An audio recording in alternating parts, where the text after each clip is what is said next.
لیکن بدقسمتی یہ ہے کہ اللہ نے جو ہمیں نگینے عطا فرمائے تھے، اللہ نے جس طرح کی ہستیاں میں عطا فرمائی تھی، ہم نے ان سے فائدہ لینے کی بجائے انہی ہستیوں کو اپنے جھگڑوں کو اور اپنی حسد اور تکبر اور انانیت کی بھیڑ چڑھا کر جتنا اسلام کا فائدہ لینا ہونا چاہیے تھا، جتنا ہمیں ان سے استفادہ کرنا چاہیے تھا، اتنا ہی ہم نقصان میں جا رہے ہیں۔ ہم نے اپنے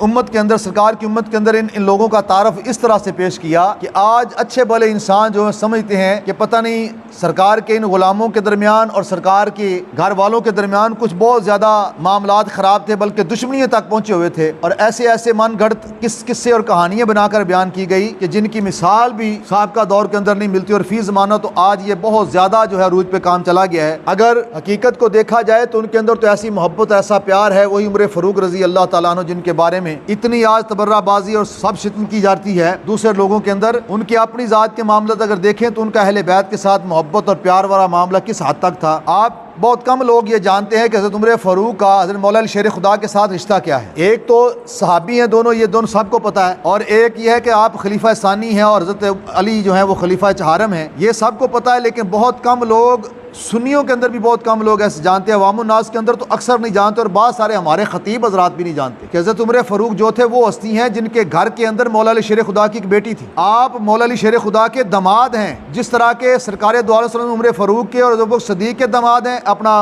سسر ہیں، اسی طرح حضرت عمر جو ہیں وہ ان کے داماد ہیں مولا علی شیر خدا کے۔ ان کی بیٹی آپ کے گھر کے اندر ہے، چھوٹی بیٹی جن کا نام زینب صغریٰ جن کو کہا جاتا تھا، اور ان کی پیدائش نبی پاک صلی اللہ علیہ وسلم کے دور کے اندر ہی ہو چکی تھی۔ وہ حضرت